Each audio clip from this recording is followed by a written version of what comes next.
Thank you everybody for coming. Welcome to my first live. It's a pleasure and honor to have my friend Ingrid from Clan Mother Rising today here. We know each other for now 10 years. We met on the other social media. It was Google Plus back in the days. Yeah. And then we met in person in Canada when I moved in here. So it's very nice to connect in this way as well. Because now she's living in Jamaica, her best life, right? So hashtag jealous. Sure. Anyway, I wanted to talk. I invited Ingrid for this talk because she has the best newsletters for full and new moons. You have to check it out. Her insights about feminine energy, female energy through mythology and through stories that she tells there and symbolics are so deep and profound. I love them. And yes, I really enjoy your newsletters very much. And especially the last one you had about a full moon in Virgo, where you touched the theme of Lilith, because Lilith was conjunct the moon, and bringing the new story of Lilith there. So that really kind of, I thought, it's time maybe that Ingrid tells us more about all this super stuff she knows about feminine energy and astrology. So I'll let you start to introduce yourself a little bit, and then you can start. So I'm Ingrid. I'm Clan Mother Rising. I have been writing astrology horoscopes in one way or another for many, many years. I used to write them every week, every day, that I changed, and now I just do full moons and new moons. Jasmina, you're not the only one who was really struck by the last post that I did on the Virgo full moon.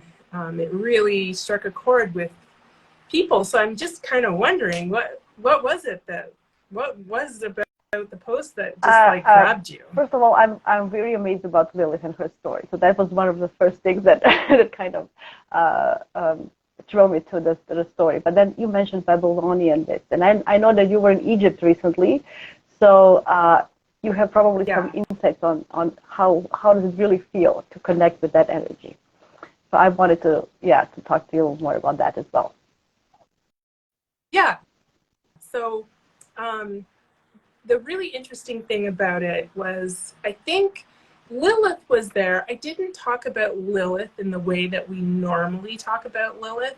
Lilith's myth goes all the way back to Babylonian times. And I pulled on that story, the Hulu tree, Inanna and the Hulu tree.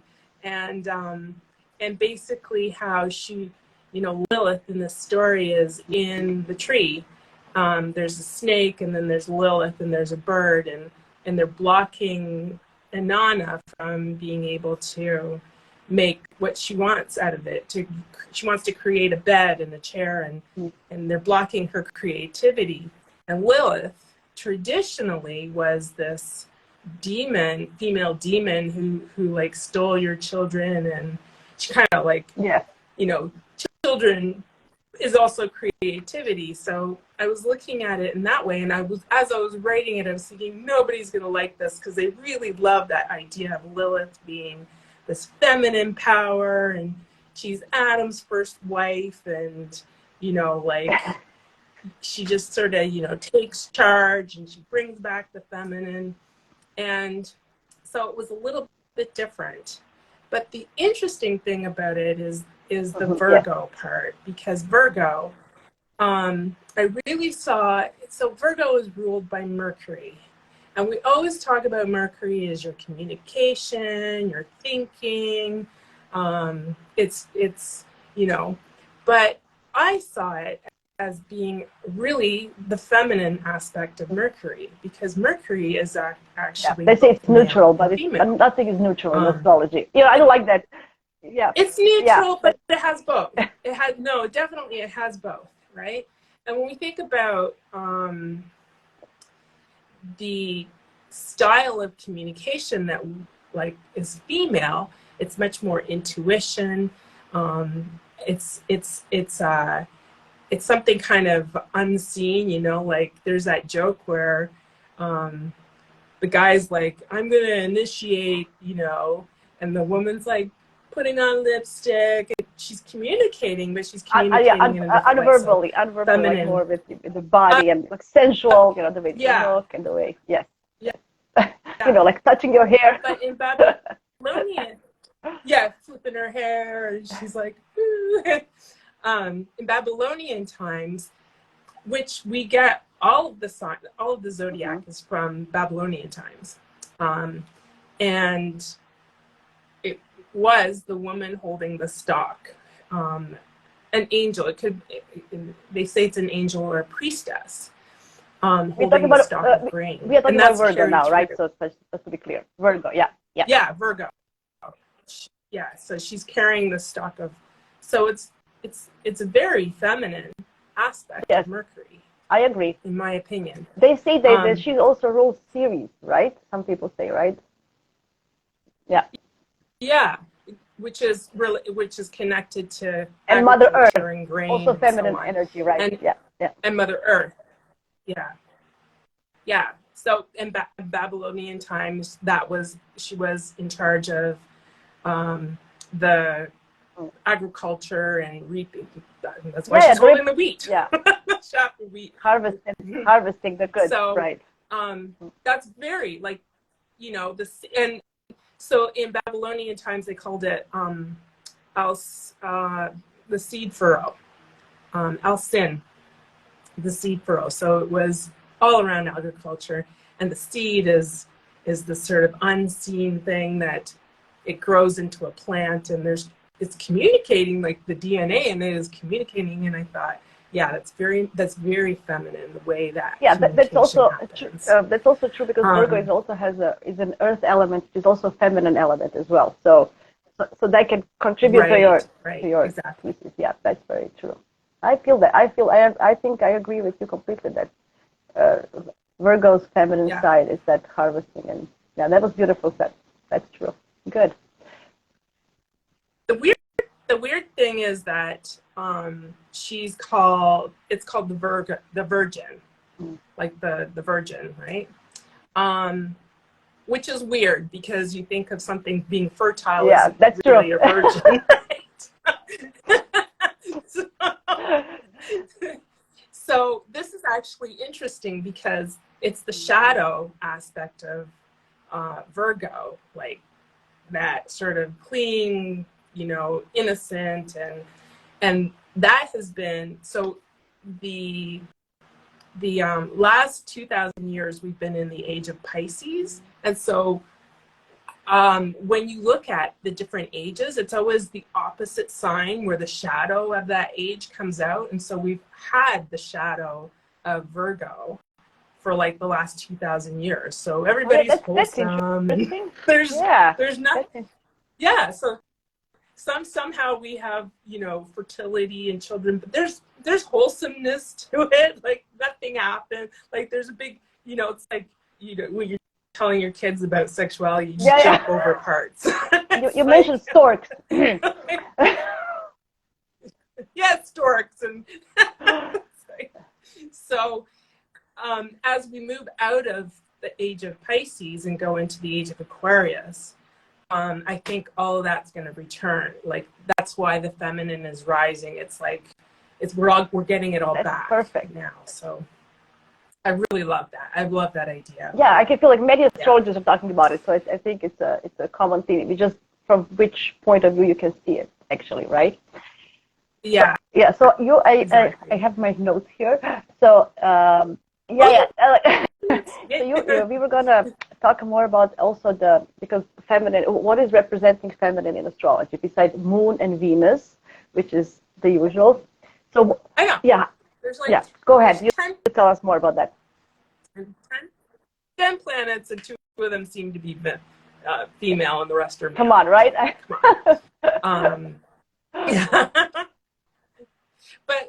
And this is one of the reasons that I love to work with asteroids, because the asteroids bring in all of the mythology, and there we get like female goddesses and male goddesses, and you know, and so on, and it brings in I think, like the shades of gray that exist.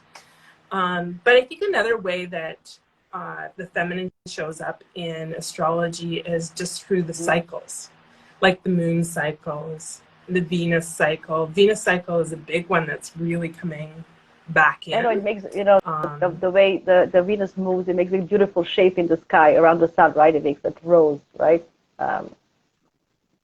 Yeah, over an 8-year period, it makes a rose. It's like but the cycle is like from the conjunction with the sun, like say the superior conjunction with the sun or the inferior. So the next one is 9 months. So it's like this pregnancy. Yeah, it's all connected. Yeah. Know? Very connected. I know when you dig deeper, you can see so many connections with actually our physical manifestation in Earth. Like everything is connected, really. Yeah. Yeah. The moon cycles, they say, connects with the I don't know. They say it connects with your cycle, your menstrual cycle, and I'm like, always going out of whack. So I don't know. There is some connections, I believe. I do believe there is.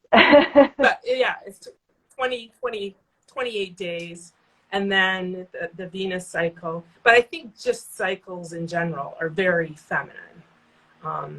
And so that's another way in which, because we go through cycles, even the ages are cycles, because we go through this whole 26,000-year cycle. Yeah. Into the dark ages, back up, whatever, right? That's interesting. I think also even Mercury is feminine in its retrograde, because, you got to sort of, when Mercury goes retrograde, you've got to slow down and go inward and, just think about your thoughts and your actions and so on. And that's interesting and you mentioned it. I was just thinking, do you feel that this Saturn in Pisces will also be a little bit more feminine energy? Like Saturn is, right? Well, that's another way, because there are masculine and feminine signs. So, but they're more like positive and negative, but they're masculine and feminine. So if something is masculine, like Mars, in a feminine sign like Libra, it brings it this sort of feminine energy. And vice versa. Yeah, that's why you can balance it. Yeah, that's why you can balance out the energy. Yeah. So Saturn kind of has, if you do traditional astrology, Saturn kind of has two aspects to it, because it's ruled by Capricorn and Aquarius in traditional astrology. So I think already it has kind of a masculine and a feminine aspect, because those are Capricorn is feminine. Yes, in energy. Earth. I know it's in astrology energy. For many people, it's hard to understand that Earth is feminine, and yes, it's like hard Taurus and Capricorn as Earth signs are feminine energy, actually. So yeah. But if you think about Saturn being like the grandmother, because it's like that's that kind of a feminine energy. She's like wise. That's true. You see your grandmother for some for some good advice, and then she goes, in my time, in my time it was like that, right? So all those stories. The wisdom from well, dear. Wisdom from other females is from elderly females is always useful. That's true. Yeah, to see other perspectives. Yeah. Cool. Yeah. So what would you say? Okay, go ahead. But, Mercury, go ahead. I think I stopped with Mercury. But Pisces is a water sign, and I believe and it's feminine. So it's going to be interesting, because we just went into Saturn and Pisces, and it's already so I'm an Aquarius rising, so Saturn going over my ascendant, I really felt it, and it's the minute it went into Pisces, I was like, oh thank God. Like I could feel it, just like soft and feminine. I was like, "Thank you." Okay, so what would you say? How can we if we kind of lack feminine energy in our chart, what would you say? How can we work with the world around ourselves to bring more femininity in our energy, or vice versa? If we have too much, how can we give more? What would you say? Yeah, that's a good question. I think how can you incorporate it? Well, you can work on yourself to, like you can always work on yourself and your consciousness and so on, and your it's good. softening up. Yeah, like I always think about, when I feel too much, I have a lot of fire and air, so I have a lot of masculine energy. So I always try to be more in nature or near the water, or kind of, cook, like do something that is more earthy or watery energy to kind of balance out, like yesterday, I was so kind of excited about today. I baked. This is how I kind of, when I get, because all this anxiety and, fire and wanting to do more and stuff, it's usually masculine energy, right? So kind of to balance it out, go for a walk, or just, or bake something. That's how I do. Go for a walk or bake. Nature helps with kind of bringing the femininity in yourself. And I know that people who have a lot of feminine energy in their chart, they are, they're more compassionate, they're loving and caring. You can just feel it. You can feel that their kindness all around. So yeah, that's cool. Yeah, you can also just over time, your planets will progress. So even your ascendant, for instance, my progressed ascendant, I think, is in Taurus. Oh. So that kind of gives me a little thing. Yeah, or depending on which house you have. So, like, also house placements are important, right? If you have it like in a feminine house, it also brings more femininity. So it's a lot of, lot of things that you don't see on the first glance. If you go a little deeper, you can find it in your chart, right? Perfect. So what did you want to talk about? Anything else specifically? I know you're writing a book. So tell us more about that.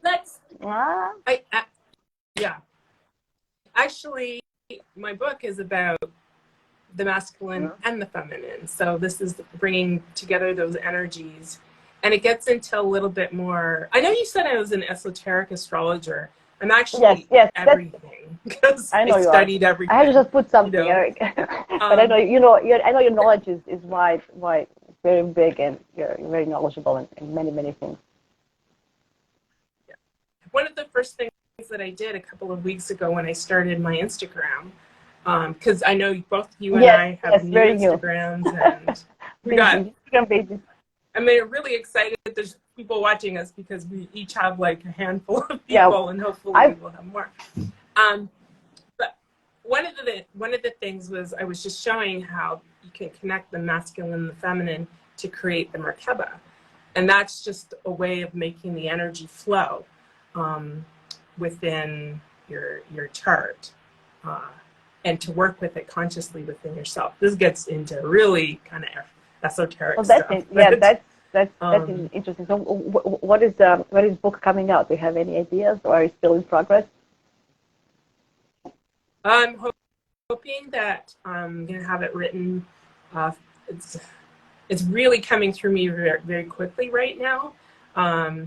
By the way, Saturn in Pisces is a great time to write and do stuff creative like that. That's a good point. So I'm hoping to have it written by the summer, and then edited. Somebody who's going to edit it, and then published. So it's going to be in Saturn and Pisces time, so that's perfect. Excellent. We're really looking forward to your book, because you're very eloquent. So, guys, you really need to check out her newsletter. Really eloquent, very nice stories. Beautiful. I'm wondering if anybody has questions. Yes, I was going to say that. I know if we get some little comments. I want to thank all my friends for being here. This is my first time using live, so I don't know. I think so. So Jules, hi Jules, she's saying that Virgo is the energy of the divine feminine. X is 612. Yes.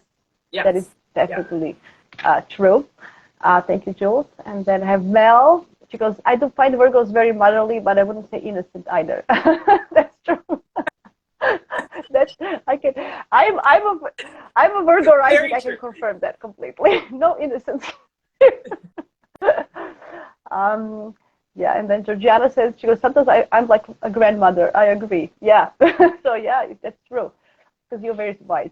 I know Georgiana. She's very smart. So yeah, cool. And then Jules says Virgo is ruled by Astrea, Jupiter's daughter. Do you know anything about that?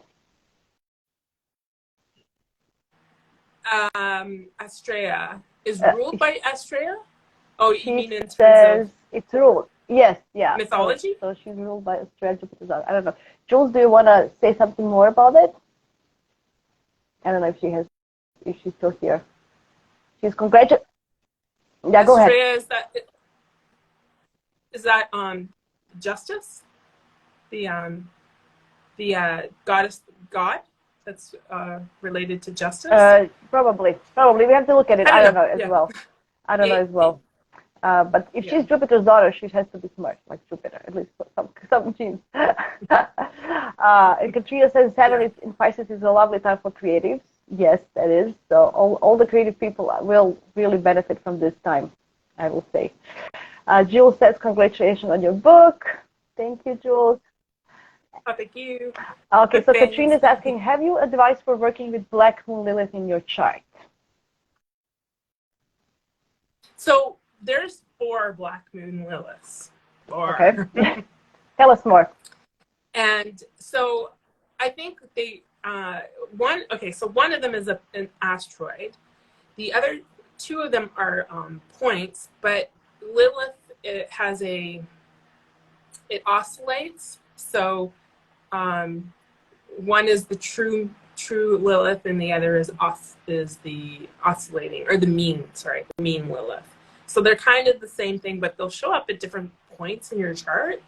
And I would say if they're connected to a planet or your ascendant or descendant or one of the lines, that it probably shows up. Actually, I have Lilith on my descendant. So it's in the 7th house? Jealousy of your relationship. People are jealous of your relationships or something. Are you jealous in your relationships? I don't. I'm not jealous of my relationships, but I think I'm pretty hard on men. Oh, that's. So I think that's. Well, I have a Lilith between my Jupiter and Venus squeezed in the 10th house. So anyway, so how do we work with this energy? That's the question. How can we kind of, if we are aware of it, maybe if we can work somehow with it, or any advice?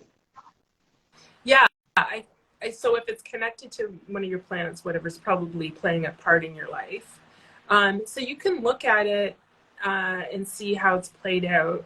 Somebody else has Black Moon Lilith on their descendant too. Yeah, so it's kind of interesting because Lilith traditionally is, in mythology, she was blocking your creativity and so on. But like I said, I do believe that whatever we believe it to be, like she has taken on this more like strong feminine power kind of energy, and she kind of doesn't tolerate, like she didn't tolerate Adam, but it can get. So would you say that where we have Lilith, we can kind of use that power to do good? Like, you don't have to be. So, but we are more powerful in that area. You would say, like more. Yeah, we could have like more as a female, we could have more, especially right in that area. As a female, yeah. But like I said, we can overdo it. So we have to kind of. Like in the way I do, I could be really hard on men. So sometimes I have to go, am I being a little too hard here? But as long as we are... should I give them a break? I feel that if we raise awareness, if we are aware of it, so it kind of works out kind of that, you are a little bit... You can use that power, but not abuse it. So use it, not abuse it. I would say it like that. Okay, cool. Yeah. So Mel is... Somebody was... asking what my top 3 are. Did you talk about your 3? I'm a Leo. I've got Aries moon, and I'm beautiful. Aquarius rising. Well, those are my friends. So I'm a Gemini sun, a Gemini moon, and a Virgo ascendant. So I'm a Mercury lady, completely. So yeah, I'm trying not to talk a lot, but Sometimes hard. No. Okay, so Jules says that she loves her spiritual goddess Lilith. There you go. See, the true Lilith. Oh, not the dark one. And Mel. Yeah.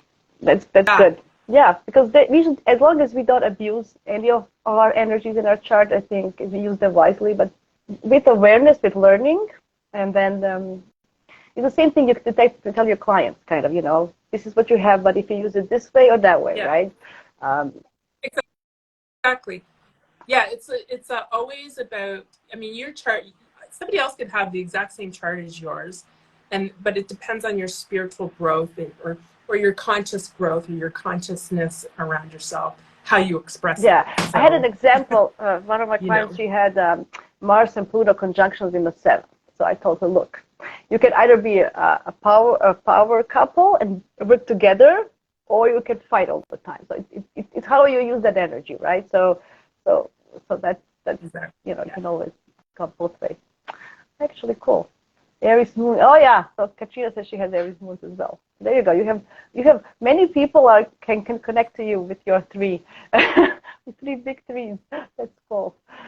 Anyway, good. Awesome. I personally think they're awesome. I mean, I might have a little too much fire, but never too much fire. No, I don't feel like I have a lot of fire as well. No, too much. Cool. Another way that you can complement your life is with, like, for instance, I have a lot of fire, but if I have friends who are a little more, who have more, I have a lack of water as well. If I have some friends who've got water, they kind of like, keep you in check. Yes, right? you can attract people who can balance your energies out. Who can balance you out and let you know when maybe you should approach that's why this they opposites attract, because you're looking for that thing that you're missing in your life, right? Kind of, I feel attracted to that. What is that? That's cool. Awesome. Exactly. I don't know. We done half an hour. I don't know if okay. Let's see. My Lilith. I know, right? We did? Oh my God. Yeah, okay, my Lilith is in my rising in conjunction with my Venus, star point, and Pluto. See, I know, Jules, you are. Yes, right? Whoa. She's a power bomb. That's so awesome. She's helping other people a lot, I know. Yeah. So she's great. Amazing. Anyway, thank you all guys for coming. I don't know, do you have, Ingrid, any last words you would like to share with us? Some wisdom from you?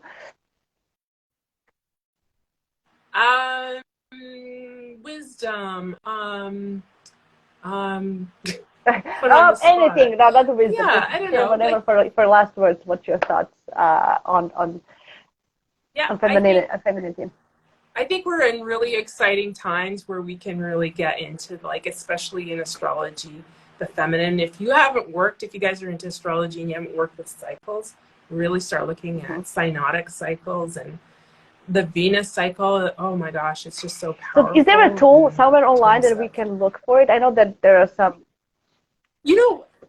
There is. I just found this. Astroseek.com has a Venus star point thing, so you can put in your birthday and see what your Venus star looks like. And then you can also look at the current one that's right now. So what would that Venus cycle when we find out what it is? I think mine is in Aries. I think I did calculations. I have a Venus point in Aries.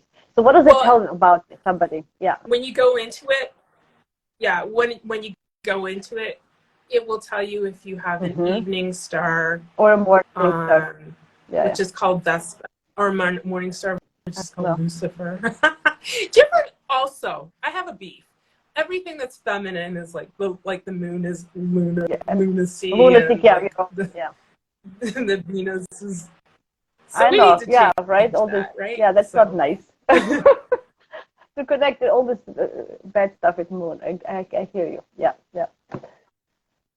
Yeah. So it will. I mean, if you don't know much about the Venus cycle, you can do some research on that. But it will tell you if you're a moon, evening star or morning star, and basically what phase or phase of the whole cycle your Venus is in.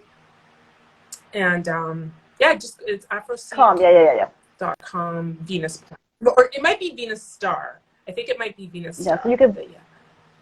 maybe after I sure. can put it in the comments, the link to it. Oh, I know. I will save the Okay. recording so people can then look afterwards, and then you can put comments in there and see. Or it doesn't matter, even if you just put there. So cool. So work with astro cycle. Oh yeah, Venus cycles. Yeah. So I can tell you more how to use your Venus, right? I think mine is evening star, but it's in Aries. So explains my. And I have South Node in Aries, so you wouldn't say, but my Aries sexually, as long as I as much as I dig deeper in my chart, I see more and more of Aries energy coming in. I'm like, interesting. Yeah. Cool. Well, I don't know. Anyway, so thanks so much. This was so much fun. We should do it all again. Yes, pick another topic we should do that for sure. I thank you so much for everybody. Thank you. Well, first of all, I want to thank everybody for coming and joining and contributing with their thoughts. Thank you. I appreciate it very much. Especially this is our first live, so it, I hope it was fun for everybody. And Ingrid, I want to thank you for making time for this, and good luck with your book. And I can't wait for the book to come out. And hope to talk to you soon, everybody. So, yeah. Thank you for your love. Much, guys. Thank you, Jasmina. We'll talk to you soon. Bye.